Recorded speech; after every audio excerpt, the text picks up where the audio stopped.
Hey there, Kim Schillig with Lubbock Krager Realtors. Today I'm going to talk to you about the purchase agreement, which is going to be kind of step 3 in the home buying process. After you have met with a lender, got your pre-approval done, you've got that all in place, you know how much you want to spend. You also have conducted your home search with your realtor and looked at some properties. Now you've identified the home that you want to write an offer on. So what will happen now is you'll sit down with your agent, me, Kim Schillig, Realtor, Iowa City, Iowa, with Lubbock Krager Realtors, or your agent, and fill out the documents for the purchase agreement. It is a legal document, and so I urge you to review that document carefully before you do sign it. I always share those with my clients in advance so they have the opportunity to review them, ask any questions, and we walk through that together. But I'm just going to highlight a few elements of the purchase agreement process for you. One of the key things to know in there is, when do you want to close? You need to think through that. Is it contingent on the sale of a home? You need to know that. You will have figured that out way ahead in the front part when you were looking at your finances and figuring out if you're going to take out a mortgage and if you were buying the new home contingent on the sale of your current home. So when you do find the home of your dreams and you're ready to write an offer, then we'll sit down and talk about possession date, closing date, when you want to close, purchase price. Typically, we'll work on a market analysis to help evaluate the price of the home. What it's listed for isn't necessarily what it's going to sell for. So it could sell for less. It could sell for more. It just depends on the market conditions. So that's the thing about the market. We do have a fairly healthy market here in Iowa City. And so sometimes when a property comes on and it's highly sought after, they could have multiple offers. And so we'll want to take that into consideration and know that and build that into our strategy when we're putting together your offer. Besides the purchase price, we're also going to want to spell out the terms of the contingencies that you're going to place within the contract. Those contingencies are your financing and inspections and perhaps your sale of home. Also, if you're buying a property that is a part of a homeowners association, that is another contingency that could be put in place, because you'll want to take a look at those documents, have a chance to review them, evaluate whether or not it's healthy, you're comfortable getting involved with that organization as well. Know what kind of upcoming costs they might be incurring, if they're going to be raising dues, that kind of thing. So those are the primarily the kinds of contingencies you'll have in a contract.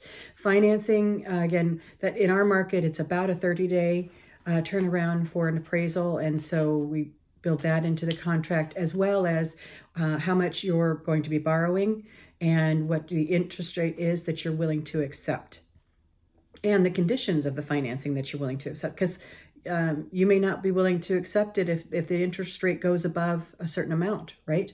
And so we've got to build that into the contract. Next is things around the inspections process. So you want to make sure that you're going to be available, but also that the seller has given you enough time to conduct your inspections. So typically, most sellers want that kind of thing done within about 2 weeks. And depending on market conditions, you may or may not be able to get the inspector of your choice within that time frame. So you have to think about that. And sometimes it's good to check into that before you actually write your offer. I always recommend a whole home inspection. Even if the home has been pre-inspected by some other inspector, it's a little bit of money for a lot of comfort to know that you've hired your own inspector and they have checked things out. Another part of the contract is the earnest money. And earnest money is a really good faith money. It's making the contract a valid contract. It's considered sometimes a deposit, if you will. And in our market, it's somewhere between 1 and 3 to 5% of the value of the contract. You do have to pay that up front with the contract once it's accepted. And then that listing broker will hold that earnest money in their trust account until the time of closing, whereby it'll come up as a credit on your closing disclosure. Could you lose the earnest money? Yes, you could lose the earnest money.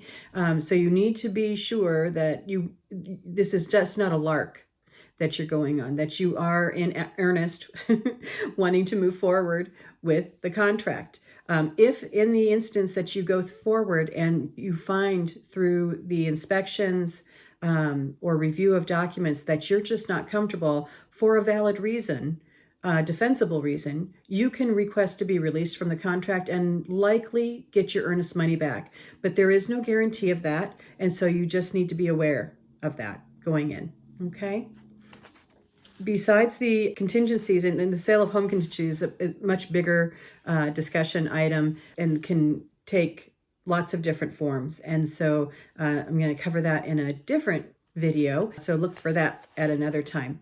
Within there, the purchase agreement, you're also going to spell out any conditions that you're requiring as a part of the purchase.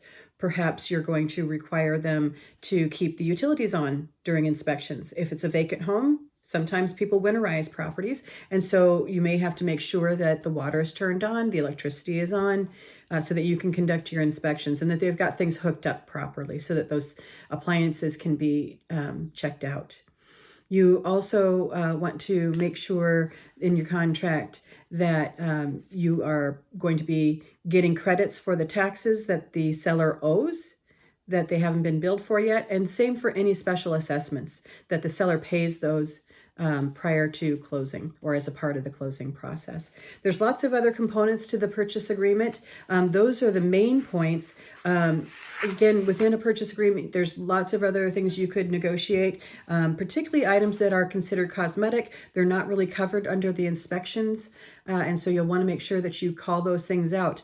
If on walkthrough of the property you notice, there's a lot of pictures on the walls, and when they take those down, that's going to leave a lot of holes.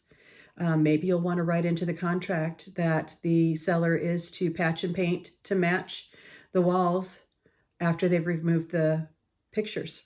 Also, maybe you've noticed that it's just not the cleanest home, or they've lived in it kind of hard. And so you may want to spell out that they need to have it professionally cleaned and the carpets professionally cleaned. Perhaps you have an animal allergy, a pet allergy, cat or dog, and you'd want to have them have the carpets professionally cleaned prior to closing. You can negotiate that in your purchase agreement.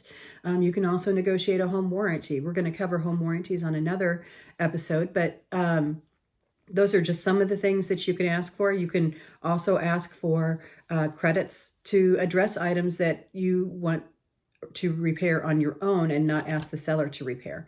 So, for example, maybe the carpet is going to need to be replaced, and so you're going to ask them for a flooring allowance, and thereby they pay a portion of that to you as a credit prior to closing. So those are a lot of the points of the purchase agreement.